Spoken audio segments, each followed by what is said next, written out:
Welcome to the video, everybody.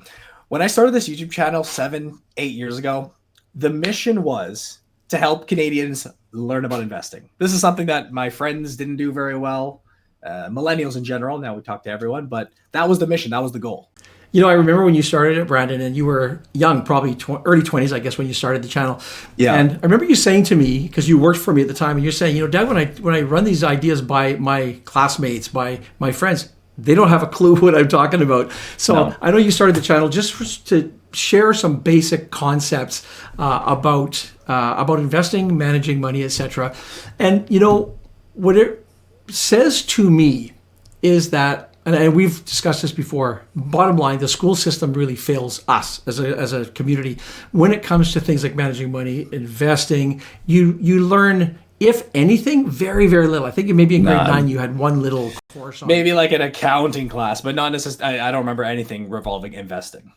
Or that would be an elective, right? Yeah, you're right, as far as investing. So we thought, let's have some basic discussions. Maybe, you know, this might turn into a series where we tackle a different topic each time. The goal would be, if one of you watching this, if you can think of one person that would benefit from this information, someone who you've maybe tried to get to invest but they're not interested in it, maybe forward them the video. If they just watch this to get started, it might help. And, you know, especially with, you know, the younger crowd here, Brandon, with you here, it's not some old guy just, you know, telling them or lecturing them what they should be doing. So yeah, we'll see how that goes. We'll see. Well, hey, why don't we do that? Let's get into it. What are we talking about today? Do we have a concept in mind? One concept that we're going to focus on today. One concept today, and I'm actually going to sort of weave in, not everybody knows, but I was a portfolio manager for 27-ish years or so before I retired and sort of joined you here in the channel. So I'm thinking back to some of the clients that I worked with, and without revealing any particulars, obviously, here to identify them, but I thought of the concept today is the psychology of investing, and I thought of a commercial air pilot that I worked with. And I know they won't know who they are because I worked with quite a few different pilots, but this is a very common thread. Most pilots that I met were pretty smart, they're pretty disciplined, they're successful.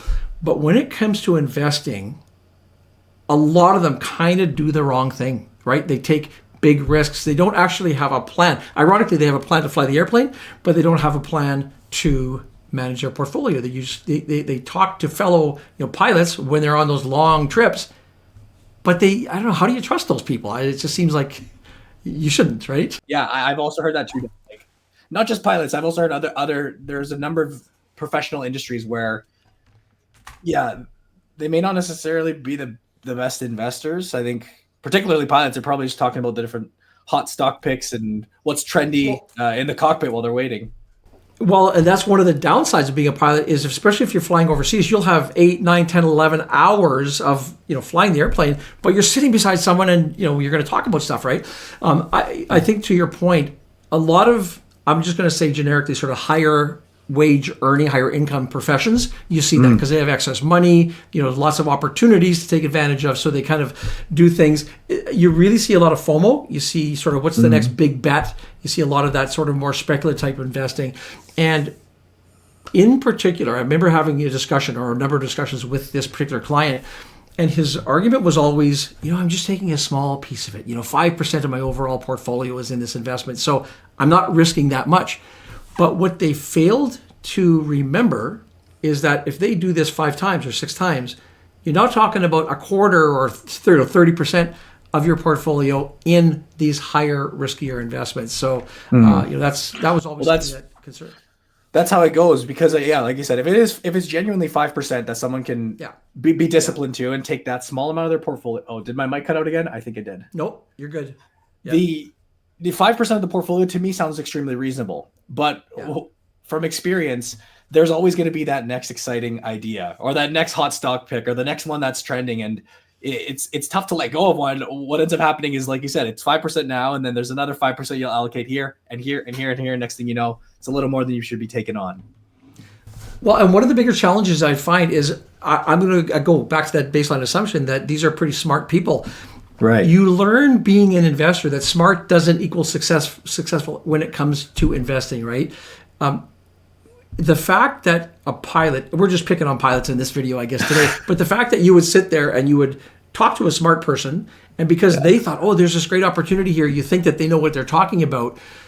That's, kind of like if they're talking to you about maybe performing brain surgery or heart surgery, you're not going to think that they know what they're talking about. But for some reason, when it's money related, when it's investing related, everybody thinks, hey, yeah, this sounds like a really good opportunity. I don't understand the crossover there. It doesn't cross over. It doesn't cross over one to one. All right, you can be just as smart. The one funny thing that I always found was when people say like, oh yeah, having a higher IQ or being smarter, gives you an edge in the stock market. And I guess the data, and from what I've seen, actually doesn't necessarily back that up. If that were true, then essentially the smartest people out there, or the best mathematicians, or the best, highest IQs would have the highest portfolio returns. And we know that's just simply not the case. So correct. It's such a good reminder. Well, that sort of goes full circle here, and the what we're trying to throw out there in this video today is that behavior will beat brains. Behavior will beat even access to information. And there are a lot of people who believe, especially younger investors, because this is kind of what you hear, is that the road to success is picking the best investment or the best stock, right? The next hot idea. But I can speak with many decades now of experience, and it's great if you can latch onto those. But when we see today, especially, we're seeing another round of people with very heavily weighted portfolios in some of the higher stocks, and we've seen a little bit of jittering in the last year or two there. But what happens when the market drops and you don't have the experience to go along with it? That's kind of the idea here: is having that plan, understanding the road that you're on. That's ultimately, I would say, I'm convicted with this. I'm convinced of this. Ultimately, your behavior is going to outweigh.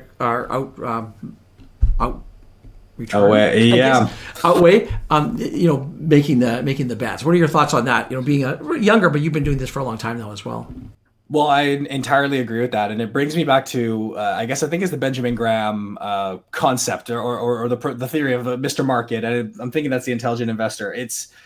If for anyone that hasn't read that book, it's such a powerful value, I guess, to instill in your brain very early on that,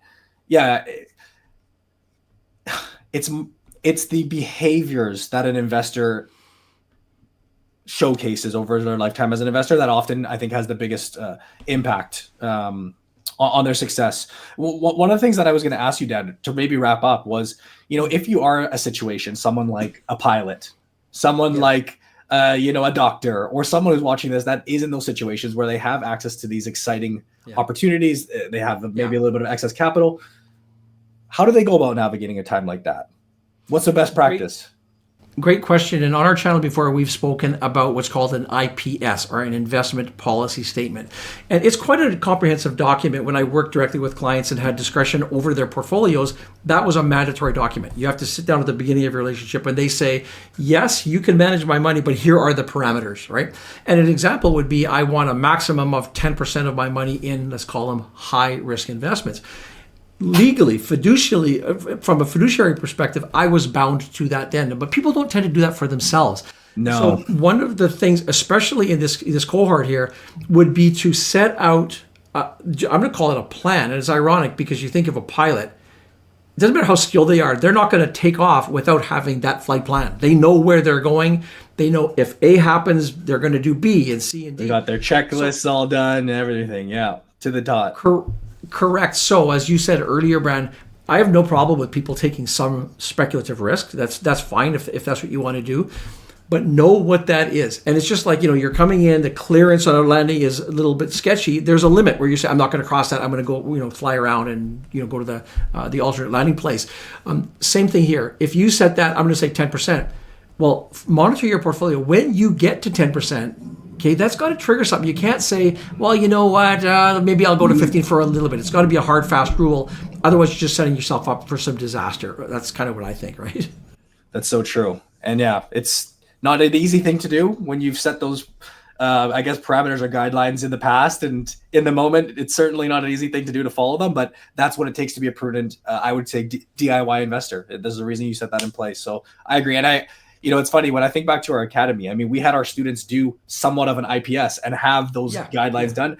I don't know if the everyday average investor needs to go out and do this huge document and have all of this stuff in writing, but at least have some element of a plan, you're probably going to be a whole lot better off than just going willy-nilly and seeing how things go.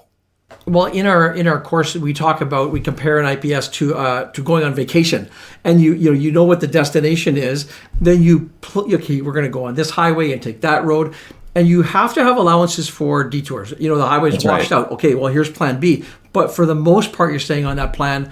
And you know what? On the highway, there's a speed limit, and you can push it and go over that speed limit if you want, but you're taking on extra risks that you don't need to take on, because you can be a successful investor by just doing simple, basic things the right way for a long time. And especially, again, for new investors, if you talk to older investors who have been through the ups and downs, they're going to say, yeah, that's really important, but it's harder for new investors. So that's kind of what we're hoping to instill in, say, one new person each video, hopefully. One new person in each video. I'm just thinking that probably a bunch of the pilots are going to be the ones that clicked off this video because they didn't like what they were hearing. So they might not be sending it to their other pilot friends. But well, that's kind of it. Yeah, these are not brain surgery here.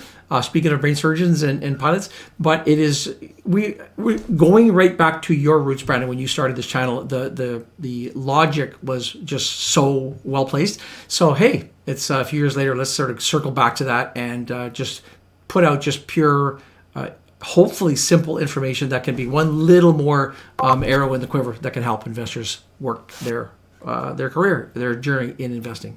That's it. Yeah. We have ideas for lessons, snippets that we can go for. But if anyone has any comments, leave them down below. Maybe there's a topic or suggestion that we can run off of. But yeah, that's it for today. Yeah. Okay. Always nice chatting with you, Brandon. Thank you to everybody who watched the video. We'll see you all again soon.